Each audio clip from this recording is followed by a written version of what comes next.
Hello and welcome to CleantechTV.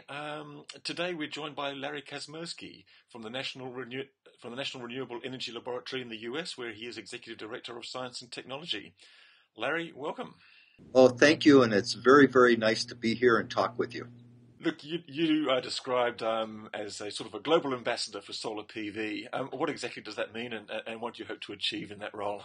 I think for the first time, the United States has realized, as the rest of the world had already realized, that if we're going to have these renewable energy technologies, we have to work together. We have to be a team to be able to do this.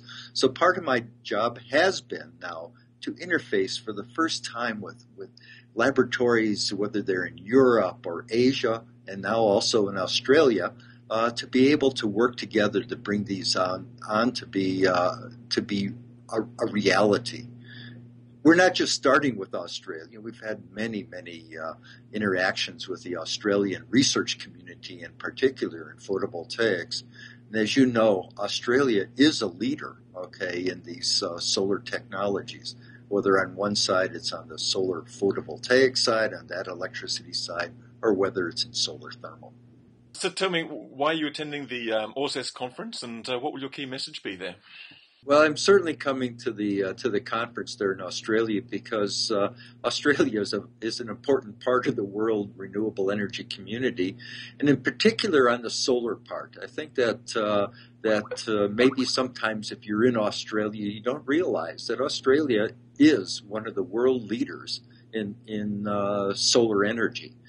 And so part of my reason for coming there is to interface with a number of groups that are involved with everything from research all the way through development and deployment, many of whom will be participating in this conference. So for you, what have been the big developments in solar PV in the last 18 or the last year or so, and what do you anticipate to be the big developments in the year ahead? Well, this is kind of an interesting question because you could say that this is the best of times and the worst of times. I mean, on one hand, you see this huge growth in solar all around the world that's taking place.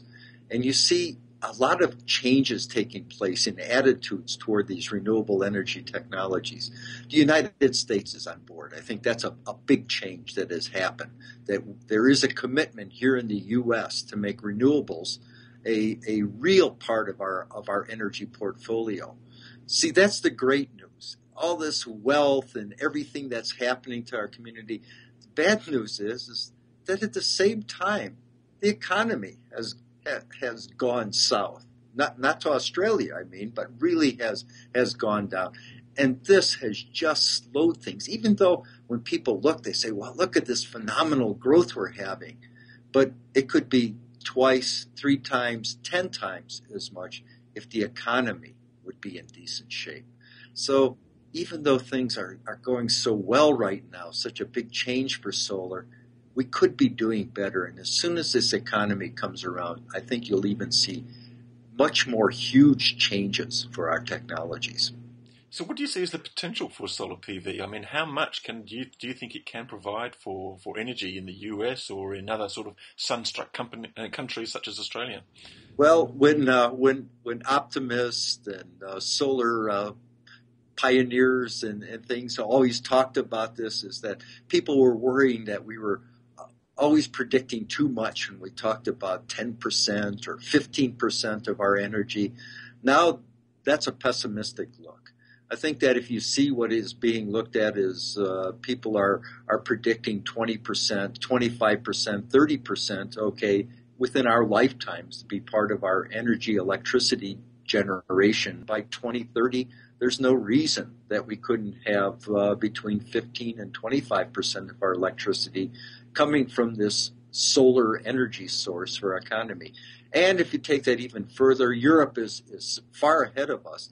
I always like to talk to groups here in the United States, and I tell them, what is the biggest market, do you think, for solar right now in the world, for photovoltaics in particular? And they always like to say, well, is it in the Middle East? Is it in, they name all the sunny countries? I say, no. I said, the biggest market where everything is being sold is Germany. And I said, and then I show them a solar map of Germany. and a solar map of the United States. And I said, look at the difference here.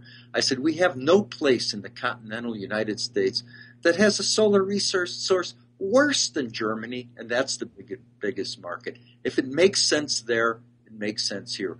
I tell them that the average solar resource in Germany is about the same as Anchorage, Alaska. So, in fact, this is quite a very, very good thing, is that we have a huge capability here of being able to come in and do solar, and it's only starting to grow. And by the way, I would like to thank Germany, because if it wasn't for them leading the way on this whole thing, I think all of us wouldn't be so optimistic as we are now on what the future is going to bring.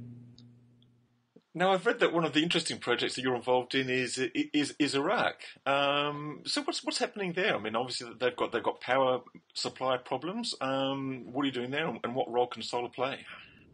Well, I think that the war has had a devastating effect, and of course the first effect that is felt is by the people themselves. Many places in Iraq, you always hear people talking, there's only 4 or 5 hours of electricity a day in Baghdad. But in reality, it's probably 2 to 4 hours a day that they're getting in this point. Partially because the infrastructure for transmission of electricity is down, has been destroyed because of all war-related activities, but also because the generation capacity isn't there anymore. So it's an ideal time to come in with technologies like solar, because you can come in here, provide electricity, and many times, by the way, during times that they don't have it during the day, and for uses that they really need for schools, for medical clinics, and this sort of thing, and really help out the people. That there's a lot of solar that has been going in there. The military in Iraq has realized a long time ago that solar makes sense. They have a resource there that is phenomenal for solar energy. They don't have a lot of the other renewable resources like wind and bio, but solar, they're very, very rich.